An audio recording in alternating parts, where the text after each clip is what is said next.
Lição número 158. Bismillahirrahmanirrahim.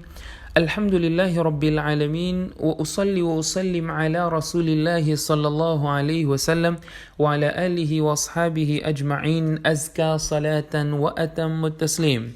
Wa ba'd.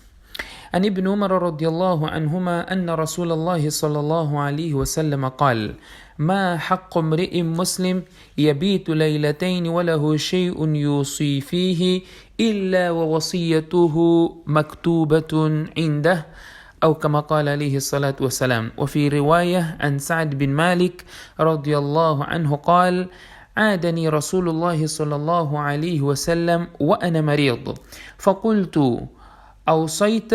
قلت: نعم. قال: بكم؟ قلت: بمالي كله في سبيل الله. قال: فما تركت لولدك؟ قلت: هم أغنياء بخير. قال: أوصي بالعشر. فما زلت أناقصه حتى قال: أوصي بالثلث، والثلث كثير، أو كما قال عليه الصلاة والسلام. والحديث رواه الترمذي. Estimados irmãos e irmãs, Assalamu alaikum wa rahmatullahi wa barakatuh. Hoje vamos abordar a questão relacionada ao testamento, a perspectiva islâmica ou o incentivo do Islã relacionado ao testamento, aquilo que se chama de wasiya. Quão importante é este wasiya? O profeta sallallahu alaihi wasallam enfatizou tanto que as pessoas fizessem testamento, tendo algo a deixar, o profeta sallallahu alaihi wasallam disse que nós temos que fazer um testamento. Portanto, a nossa lição hoje é relacionada ao wasiya. Testamento é wasiya. O wasiya é testamento. O que significa isto, wasiya? O que significa testamento? Ou qual é a definição do testamento na perspectiva islâmica? Portanto, segundo o Sharia, o ato pelo qual alguém dispõe para depois da sua morte de parte dos seus bens, no máximo até 1/3 do total, dá-se o nome de wasiya ou testamento. A pessoa tem bens e ele diz ou deixa um legado que 1/3 dos meus bens, ou até 1/3 ao máximo, pode ser menos que 1/3, é para tal fulano, tal fulano, tal fulano, e esta vontade que ele deixa de forma expressa é chamada de wasiya. E o profeta sallallahu alaihi wasallam incentivou esta prática, conforme vem no primeiro hadith que eu mencionei, que foi narrado por Abdullah bin Umar radiallahu anhuma. Ele disse que o profeta sallallahu alaihi wasallam disse: não é correto para um muçulmano que passe 2 noites sem que o seu testamento esteja escrito, caso ele possua algo para testamentar. Abdullah ibn Umar radiallahu anhu, ele acrescenta e disse que desde que eu ouvi do profeta sallallahu alaihi wasallam estas palavras, nunca passou uma noite sem que o meu testamento estivesse comigo, conforme o hadith que vem no Bukhari e no Muslim. Outra narração que foi narrado por Sa'd ibn Abi Waqqas radiallahu anhu. Ele narra que certa vez o profeta sallallahu alaihi wasallam veio visitá-lo quando havia adoecido, quando Sa'd ficou doente. Então eu disse para o profeta sallallahu alaihi wasallam: o mensageiro de Allah, eu imploro a Allah para que ele não me leve, para que Allah não faça eu morrer na terra onde eu emigrei, em Meca. Ele já havia emigrado para Medina. E o profeta sallallahu alaihi wasallam disse: que Allah tenha misericórdia sobre ti, ó Ibn Afra. Depois Sa'd manifestou o desejo de fazer um testamento de toda a sua propriedade, a que o profeta sallallahu alaihi wasallam recusou. Ele disse: eu tenho muitas propriedades, eu tenho muitos bens e eu faço um legado, eu deixo como legado todos estes meus bens que sejam utilizados no caminho de Allah subhanahu wa ta'ala. Então o profeta sallallahu alaihi wasallam recusou. Então ele perguntou: e a metade? O profeta sallallahu alaihi wasallam disse: metade também é muito. De seguida Sa'd ibn Abi Waqqas disse: então 1/3. O profeta sallallahu alaihi wasallam disse: 1/3 sim, apesar de isso ainda ser muito. Portanto, é melhor, o profeta sallallahu alaihi wasallam diz, é melhor deixar os herdeiros ricos do que pobres, mendigando as pessoas, e o que gastar pela causa de Allah subhanahu wa ta'ala será considerado como caridade. Este hadith também vem no Bukhari, no Muslim, assim como vem no Sahih at-Tirmidhi. Estimados irmãos, algo que nós podemos aqui tirar como ilação relacionado ao testamento, esta prática ou este ensinamento do profeta sallallahu alaihi wasallam. O testamento deverá ser feito de tal forma que os herdeiros não se tornem dependentes das pessoas. Você não pode fazer um testamento de forma a prejudicar os seus descendentes, mas sim deverá fazer tendo cuidado de não prejudicar propositadamente qualquer um dos herdeiros, porque o profeta sallallahu alaihi wasallam advertiu a este respeito. O hadith foi narrado por Abu Huraira, o hadith encontra-se no Abu Daud, assim como no Tirmidhi. Ele diz que o profeta sallallahu alaihi wasallam disse: na verdade, o homem ou a mulher que obedece a Allah durante 60 anos, vezes acontece em que o homem obedece Allah subhanahu wa ta'ala durante 60 anos, mas na altura da sua morte prejudica o outro no seu testamento. Fazendo isso, o seu destino acaba sendo o inferno. No testamento, a pessoa deve obrigatoriamente mencionar os deveres prioritários que tem de cumprir de acordo com o Sharia. Ele deve mencionar quais são os deveres que ele tem, como deveres prioritários que ele tem, no Sharia. Por exemplo, ele não fez Hajj, ele gostaria que alguém fizesse Hajj, caso ele morresse sem fazer o Hajj, que alguém fizesse o seu Hajj. Ele deve dizer se tem dívidas, ele tem que mencionar o que ele tem a receber. Todos esses aspectos devem ser levados em consideração. E quando nós não deixamos a questão do testamento claro, quando nós não fazemos um testamento e nós temos propriedades mal paradas, os nossos bens estão mal parados, muitas das vezes até outros nem devem saber a existência destes bens, isso poderá criar uma grande tentação, fitna, discórdia na família, porque a riqueza em si é uma grande tentação e muitas vezes leva as pessoas a violarem leis apenas com o intuito de obter essas riquezas, mesmo que para isso tenham de prejudicar os outros. Infelizmente, quando nós falamos desse assunto, quando se trata de distribuir a herança, um grande número de casos, talvez a maioria, acaba em conflitos, certas vezes de natureza bastante desagradável. Famílias se separam, irmãos se afastam, pessoas deixam de se falar e muita amargura se alastra no seio de todos. O desleixo nesta matéria da herança tem resultado em disputas sem fim que continuam até por gerações. Alguém morreu, deixou bens, foi mal distribuído porque às vezes nem foi distribuído em conformidade ao Sharia. Isto tudo, não é? Um sente-se lesado que teve menos e o outro que teve mais. Tudo isso cria problemas e nós não podemos deixar este mundo deixando problema para trás. Nós temos que deixar um legado, mencionando as dívidas que você tem.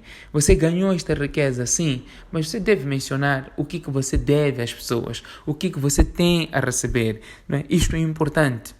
E tendo em conta, não se pode fazer o wasiya, um testamento para beneficiar os seus herdeiros. O profeta sallallahu alaihi wasallam diz: La wasiyata liwarith. Você não pode fazer um wasiya para o herdeiro. O herdeiro no Islã está claro. Não é? O herdeiro não é a concepção de herdeiro que a lei aqui em Moçambique menciona como herdeiro. Não é? Na nossa lei da família, o primeiro herdeiro são os filhos, depois são os pais, não é? Depois são os irmãos e os colaterais, não é? Depois que vem cônjuges e assim até mais duas classes abaixo. Não é esta a percepção. E na nossa lei cá em Moçambique, a lei civil, a partilha de bens ou os herdeiros não herdam de forma em pé de igualdade com outras classes. Não, o herdeiro só podem ser os filhos e acabou, ninguém mais. Ou podem ser os pais e ninguém mais. Ou podem ser os irmãos, ninguém mais. No Islã não é assim. No Islã o Corão já determinou quem são os herdeiros. Os herdeiros são, não é, os filhos, os pais do falecido, o cônjuge, não é? Esses são os herdeiros. Esses são os herdeiros. É verdade que na ausência de um, a classe distante é aproximada para que possa se tornar herdeiro e poder ter estes bens para que possa preencher a classe que está em falta, conforme aquilo que o Corão menciona de forma detalhada. E outro aspecto importante, o testamento torna-se efetivo apenas após a morte daquele que o fez. Não se diz, não tem nenhuma relevância como testamento se a pessoa ainda não morreu. Só depois da pessoa morrer que aquele testamento tenha relevância. Não é? Este é algo importante de ressalvar relacionado àquilo que o Sharia menciona ou como qualquer outra lei no que diz respeito à herança. Para se tratar de chamar de herança tem que existir uma pessoa que tenha falecido. Portanto, no testamento temos sequências que nós temos que levar em consideração, que são os herdeiros ou beneficiários, os herdeiros ou beneficiários do testamento. Quanto a este ponto, não é, identificam-se os herdeiros que não podem ser abrangidos no testamento. Os herdeiros não podem ser abrangidos no testamento porque o Corão já especificou a porção que cada herdeiro vai receber. Por mais que este filho seja desobediente, não é? O pai ou a mãe não pode fazer um testamento a dizer que o meu filho não pode herdar, porque é uma porção que o Sharia determinou que herda. E este detalhe nós poderíamos falar quando nós falamos acerca da herança. Portanto, no testamento tem que estar lá questões relacionadas às dívidas e às responsabilidades que a pessoa tem.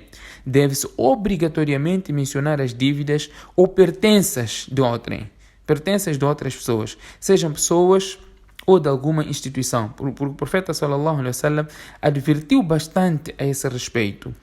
É igualmente obrigatório indicar as obrigações religiosas, como nós já havíamos mencionado. Temos que mencionar também a questão do legado e os bens, não é? Mencionando tudo aquilo que nós temos a receber, mencionando toda a nossa riqueza ou mencionando quem nós devemos.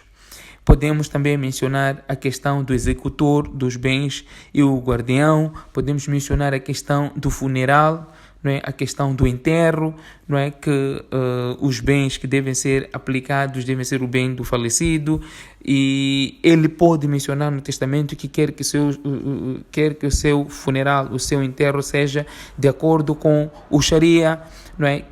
Ele pode mencionar que a partilha dos seus bens sejam em conformidade às leis de Allah subhanahu wa ta'ala, as leis islâmicas, e não por qualquer outra lei. São tantos os aspectos que nós podemos mencionar aqui ao falar deste assunto de testamento, mas o básico e o fundamental é o hadith que nós mencionamos, não é? Os dois hadiths que mencionamos e muito mais outros hadiths que nós poderíamos mencionar, mas estes dois podem ser suficientes para deixar aqui a importância do testamento. O profeta sallallahu alaihi wasallam disse no hadith que não é correto, não é, a pessoa tendo algo para testamentar, passar 2 noites sem que o seu wasiya esteja pronto. E quando nós fazemos o testamento, não podemos de jeito algum passar 1/3 de todos os bens que nós temos, porque aqueles bens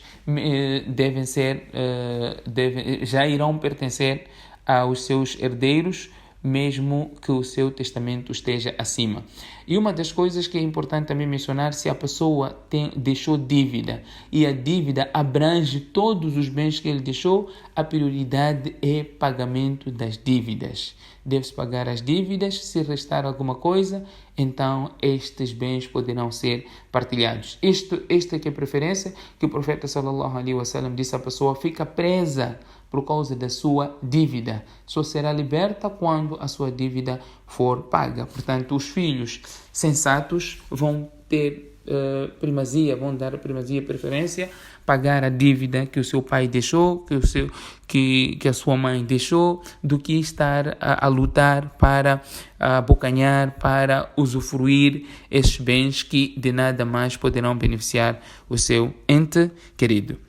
Portanto, como podem perceber que nós começamos a falar da paciência na doença, falamos do ta'widh, ruqya para o doente, falamos da paciência, da importância da pessoa não, ou a proibição da pessoa desejar a morte, falamos de visitar o doente, agora estamos a falar do testamento. Aos poucos nós estamos a caminhar, não é, para aquilo que é a morte.